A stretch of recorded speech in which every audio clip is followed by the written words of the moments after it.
One of our key principles, one of our values is togetherness. And like, we physically couldn't be together. Like, it's like, we spent a bit of time together in the gym.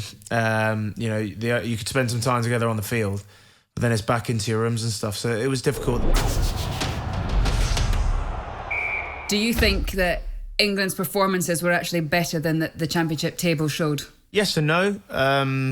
If you actually break it down into the individual games, probably Scotland, we were poor. We weren't at the races. Scotland were brilliant. We then go on to Italy. It was a little bit scrappy, but much better. The Welsh game, actually, we performed really well. It doesn't help when the opposition start 14-0 up. So yeah, that was a pretty difficult one to come back from. And then what was a brilliant performance against France. And then again, frustratingly not at the races against Ireland, completely outplayed. I interviewed you after the Scotland match, and you said that one of the things that you were most concerned about was the fact that camp was this bubble. You couldn't necessarily socialise at all, which is fine in some respects if you're winning, but actually to get that cohesive effect and get over a loss is a difficult thing. Did that prove to be the case? I think so, yeah.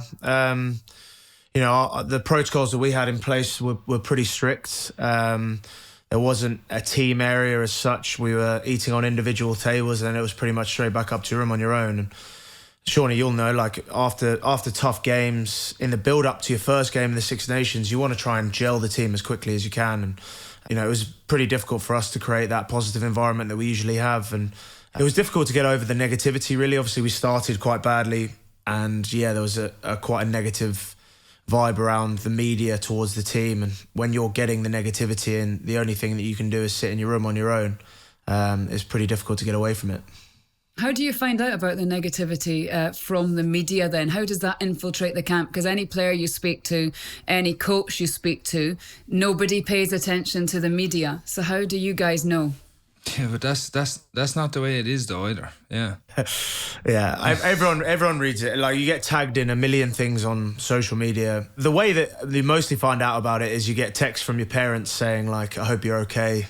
You know what I mean? Like, there are very few players that I've come across who don't read anything.